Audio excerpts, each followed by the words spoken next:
Magnificat anima mea Dominum, et exsultat spiritus meus, in Deo salutare meo.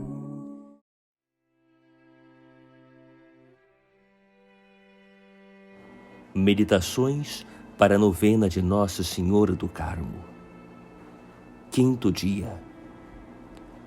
O primeiro privilégio do escapulário do Carmo. O escapulário do Carmo é o emblema e distintivo da Irmandade de Nossa Senhora do Carmo. As primeiras palavras que Nossa Senhora pronunciou na revelação feita a São Simão Stock foram estas: recebe, meu caro filho, este hábito, o escapulário da tua ordem, como distintivo da minha irmandade. É sinal de privilégio para ti e para todos os filhos do Carmo. Querem dizer, o hábito ou escapulário, que até agora servia para distinguir os religiosos da ordem do Carmo dos demais religiosos, há de servir desde este momento para significar que os que trazem o escapulário pertencem à minha confraternidade, isto é, à confraternidade de Nossa Senhora do Carmo.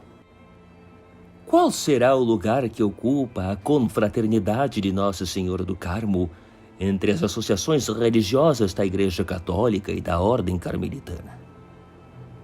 A Igreja Católica, além das ordens e congregações religiosas, organizou as associações religiosas que contribuem para mais facilmente os cristãos se santificarem. Na Igreja Católica há 3 espécies de associações religiosas: as ordens terceiras, as confrarias e as pias uniões. As primeiras tendem a promover entre os associados a perfeição da vida cristã. As segundas visam especialmente ao incremento do culto público. E as terceiras procuram o exercício de alguma obra de piedade ou de caridade. A maior parte das associações religiosas foram fundadas e são dirigidas por ordens ou congregações religiosas, e todas elas têm o seu emblema ou distintivo. A Irmandade ou Confraria do Escapulário de Nossa Senhora do Carmo pertence à segunda categoria destas associações e está incardinada na Ordem do Carmo. A família carmelitana compreende as seguintes corporações. Primeira, a primeira ordem constituída apenas pelos religiosos da Ordem do Carmo, quer da antiga observância ou calçados, quer da reforma de São João da Cruz e Santa Teresa ou descalços, que na história de Portugal são conhecidos por marianos. Segunda, a segunda ordem constituída apenas pelas religiosas de clausura rigorosa. Terceira, a terceira ordem carmelitana ou os terceiros do Carmo. Neste grupo estão, em primeiro lugar, os terceiros seculares de ambos os sexos. Pertencem também a este grupo os religiosos e religiosas que, como terceiros do Carmo, estão sob amparo da Ordem do Carmo, como, por exemplo, irmãos terceiros descalços do ensino, irmãs carmelitas de caridade, irmãs carmelitas terceiras, etc. Quarta, a confraria ou Irmandade do Escapulário de Nossa Senhora do Carmo.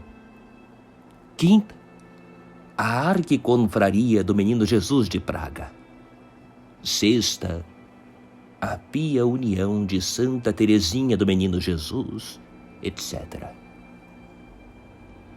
Vamos ocupar-nos aqui apenas da confraria ou Irmandade do Escapulário de Nossa Senhora do Carmo. Para pertencer a esta confraria, são necessárias as seguintes condições. Primeira, a admissão e imposição do escapulário do Carmo feita por um sacerdote que tenha faculdade para este efeito. Segunda, a inscrição do nome do novo confrade no registro dos associados, a não ser que o oficiante seja bispo ou a admissão se faça em grupo em tempo de missões, ou também quando é um soldado que a si mesmo impõe o escapulário em tempo de guerra. Podem pertencer à confraria ou irmandade do Carmo todas as pessoas batizadas, embora não tenham chegado ao uso da razão. É conveniente que a admissão dos novos confrades se faça na igreja ou na capela. Todavia, é permitido que se faça em casos particulares, principalmente quando se trata de enfermos. Mas sempre se devem empregar as cerimônias rituais. É conveniente, embora não seja de obrigação, que as pessoas que entram na confraria do Carmo se confessem e recebam a comunhão no mesmo dia em que são admitidas na Irmandade. As pessoas que assim o fizerem ganham indulgência plenária. Os confrades do escapulário de Nossa Senhora do Carmo ficam com as seguintes obrigações. Primeira, com a obrigação de se distinguirem pela piedade cristã e pela devoção a Nossa Senhora. Segunda, com a obrigação de trazer sempre o escapulário de Nossa Senhora do Carmo, que é o distintivo da Irmandade, ou em seu lugar a medalha que o substitua. Terceira, com a obrigação de rezar o que o sacerdote lhes impôs, como substituição das horas canônicas e abstinências para ganhar as indulgências e privilégios da bula sabatina. E para fazer esta comutação, o sacerdote deve ter faculdades de confessar. Quarta, com a obrigação de guardar castidade conforme o seu estado. Esta obrigação, que serve para ganhar o privilégio da bula sabatina, nunca admite comutação. A infração destas obrigações pode ou não ser pecado por lei geral, isto é, por lei natural, divina ou eclesiástica, mas nunca pelo único fato de ser confrade do Carmo. Quero dizer, o confrade que deixa de cumprir qualquer destas obrigações não ganhará os privilégios e indulgências. Mas se por outra lei a elas não estiver obrigado, não pecará pelo fato de deixar de as cumprir. Alguns exemplos. Se o confrade ou irmão do escapulário do Carmo não trouxer o escapulário ou a medalha, enquanto os não trouxer, não ganhará os privilégios e indulgências da Irmandade. Se o confrade não guardar castidade conforme seu estado, ou não rezar ou fizer o que ordena a bula sabatina, ou ao menos a comutação acima indicada, não terá direito a sair do purgatório no sábado seguinte à sua morte. E se a hora da morte não estiver revestido do escapulário do Carmo ou da medalha correspondente, não terá direito a gozar dos privilégios concedidos aos confrades para depois da morte. Uma conclusão se tira desta doutrina, e é que os confrades de Nossa Senhora do Carmo devem ter mais cuidado no cumprimento das obrigações de cristãos, e que o escapulário do Carmo não pode servir de modo algum para descuidar as obrigações de cristão. Confrade do Carmo, por ser confrade do Carmo, deve considerar-se com maior obrigação de ser bom cristão. O confrade do Carmo que descuida das suas obrigações desonra a Irmandade do Carmo e é indigno de ser filho predileto de tão grande mãe. Para compreender esta última expressão, filho dilecto, devemos recordar, primeiro, que Nossa Senhora chamou a São Simão Stock caro filho. Segundo, que antigamente os carmelitas eram reconhecidos por irmãos da Virgem Santíssima. Terceiro, que assim como São João era considerado entre os demais apóstolos por discípulo amado, Assim, os carmelitas são considerados filhos diletos de Maria. Exemplo. Muitos fatos históricos confirmam que os confrades do Carmo, que levavam uma vida indigna dos cristãos, confiados apenas na promessa de Nossa Senhora do Carmo de que o que morrer revestido deste hábito será preservado do fogo eterno, morreram sem escapulário. Mas também muitos outros dados históricos confirmam que os confrades que, sendo devotos de Nossa Senhora, tiveram a fragilidade de pecar, obtiveram a prolongação da sua vida para se poderem confessar antes da morte, apesar de estarem gravemente feridos. Mas o fato que mais chama a atenção é que os irmãos do escapulário do Carmo, quase insensivelmente, se tornam devotos e escrupulosos cumpridores das suas obrigações de cristãos. O apostolado do bom exemplo faz parte integrante do espírito carmelitano. A este propósito, vamos relatar um fato curioso que narram as crônicas dos carmelitas descalços de Portugal.